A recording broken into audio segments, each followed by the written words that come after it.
Казах нөхдөө та бүгд Монгол улсын төлөө зүтгэе гэж хэлж чадах уу? Баяр дарга та ширээн дээрээсээ арай хүчтэй ончих уу? Ер нь баруун ирэх гэж байгаад гинт зүүн эргэлээ гэдэг шиг эрс шинжилэлч гэж юу аах вэ? Хэн болцоход хэний газраас хэнийг хөөгөөд байгаа юм гэдэгчлэн Казах иргэдийн залуу үе үр хүүхэд жалганаасаа гарахгүй, гудамжнаасаа халихгүй болж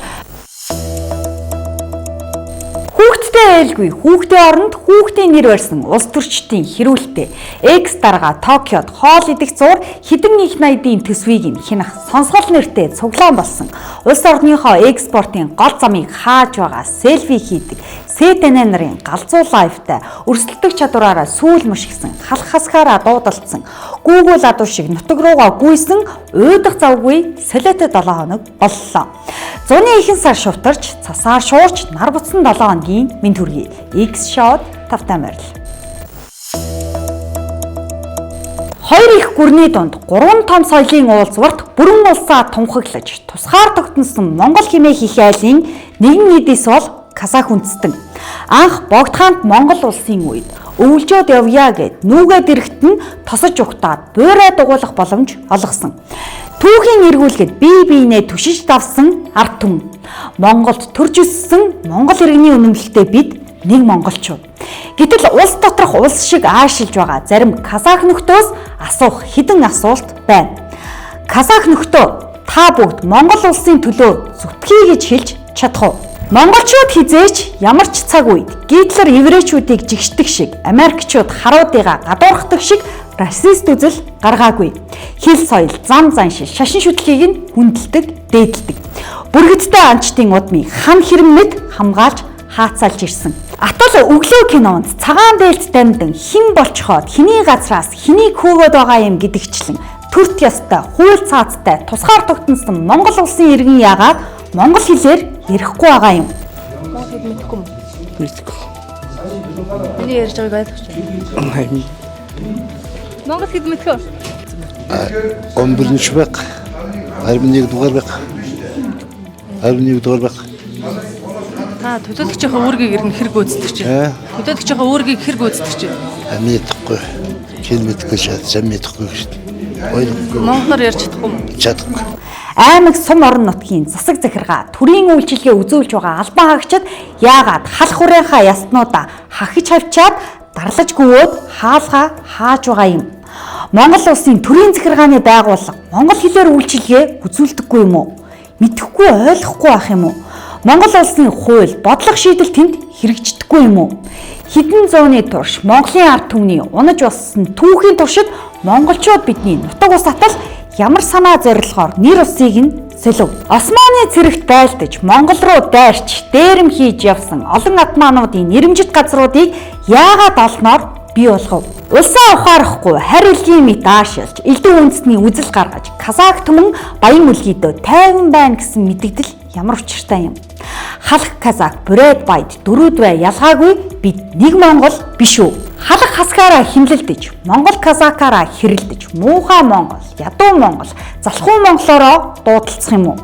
Тэгж ярил Баян Үлгийн аймаг улсын төсөвт 1 төгрөг өгөөд буцаагаад 5 төгрөгийн татаас авдаг. Хамгийн их нийгмийн халамж авдаг аймаг. Өнөөх ядуу монголоороо тижээж тэтгүүлдэг үндэстэн. Зарим хасгуудаас болж Казах иргэдийн залуу үе үр хүүхэд жалганаасаа гарахгүй, гудамжнаасаа халихгүй болж ойлголцох, учирлах хэлгүй, нөхөрлөх ирэхгүй болж хашаатай торонд өсөж байгаа нь үнэн. Зориуд ийм байдал руу түлхэж байгаагч үгүйсэхгүй. Баян Үлгийн казакууд иргэншлээ солиулан Казахстанд суурьшиж үдсэн. Монгол төрөөс илүү ээлтэй, ивэлтэй байсан гэж бодохгүй байна. Салаад нүүхгүй, салгаад гарахгүйгээс хойш энэ улсын 96% нь ярьж байгаа монгол хэлээ сур. Бид нэг улсын иргэд. Хүүхдийн нэр барьсан хөгийн улс төрийн ард үргэлж хүүхдийн эрхийг зөрчсөн, шүлсээ гоожулсан эрх ашиг байдгийн тод үлгэр бол Жоквин арын талбай. Юм бүхэнд хуран умсаа дүрч шүлсээ наасан анд озраас эхлээд ардын жүжигчин сувдгаа хүртэл нэр холбогдож хүүхдийн тоглоомын газрыг хүүхдээс булааж хашаалсан газрыг шинэ хотын дарга чөлөөллөө. Хүүхдийн нэр барьдаг саран ихээс тоглоомын талбайгаа буцаан авч байна. Жоквин хөшөөний ардлын Баян зүрх дүүргийн 4-р хорооны газар нутагт ирээд их дэлгүүрийн уртлын фантам шиг ийм сайхан ногоон байгууламж байсан газар сүүлийн 10 жил одоо ингээд хасцсан байдалтай байгаа. Сүүлийн 10 гаруй жил угсан нүх, овоолсон шороотой үнжиж, хүүхэд тоглох нь бүхэл томчоож зөвлөхгүй харцэг болсон газрын хашааг буулгаж, тоглоомын талбай бүхий цэцэрлэгт хүрээлэн байгуулахаар болж байна. За тэгээ энэ газрыг чөлөөлж тэгээд иргэдтэй сайхан ногоон байгууламж төвчтэй өгөө. Тэ хүүхд залуучуудын тоглох спортын бас ил тий.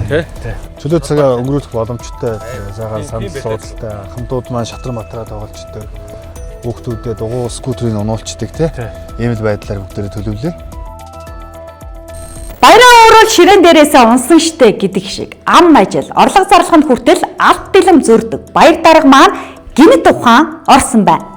Жокийн арын талбайг хүүхэд байхдаа харсан ч Баянзүрх дүүргийн иргэдийн уурлын дараагаар 4 жил ажиллахдаа чөлөөлье гэж огт бодоогүй юм байна. Хашаатай байхыг нь харсан ч нийслэлийн уурлын дараагаар 2 жил ажиллахдаа ч ногоон байгууламж болгоё гэж бодоогүй юм байна. Өнөөдөр харин гинэт сэрээд ер нь хэн энэ газрыг олгов гэж асуулаа. Жишээлбэл Жокийн талбай хойтолд парк хотел гэж бий. Энэ парк хотелийн ертөнцийн зүгээр урт талд нь авч зогсоол байгаа. Намайг жоохон байхаас л тийм байсан.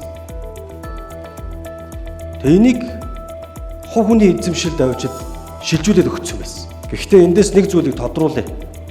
Энэ парк хотелийн урт талын Жокийн талбай олон жил асуудал дагуулсан энэ газрыг хэн гэдэг засаг дарга захирамж гаргаад олгочих. Баяр дарга та ширээн дээрээсээ арай хүчтэй унчих уу? Жокийн талбайг хашаалаад нүх ухаад 10 жил гацаасныг хотын дарга чөлөөлчихлөө. Харин та саяар тоологддог орлоготой ч хэдэн тэрбумаар үнэлэгдэх үл хөдлөх хөрөнгөө яаж авснаа эхлээд тайлбарлана уу? Энэ хүн гэхдээ сүүлийн 6 жил дарга хийхдээ юу ийсэн юм бол? Монголд юм үзэхнэ гэдэг шиг улс их орныхоо экспортын замыг хааж тушиж байгаа селфи хийдэг сошиал солиорол даварсаар давгийн оронд гарлаа.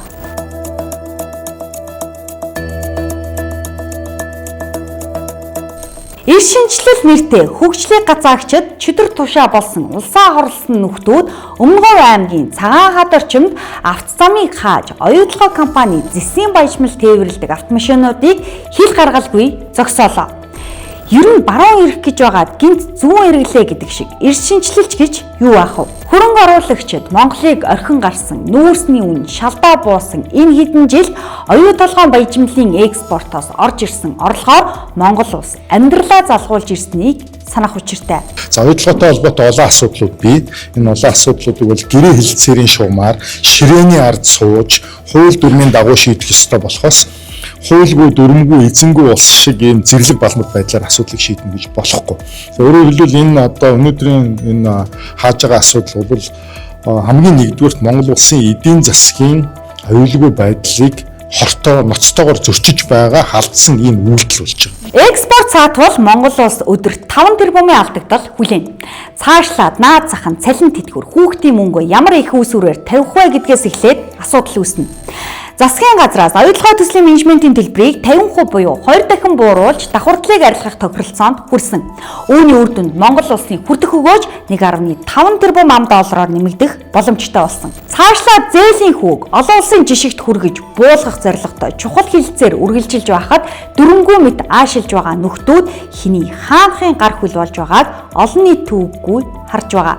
Монголчуудын бэлгийн нүд сохроогүй саруул ухаантай ард түмэн шүү. X Show-тай хамт байсан эрхэм үзэгч та бүхэндээ баярлалаа.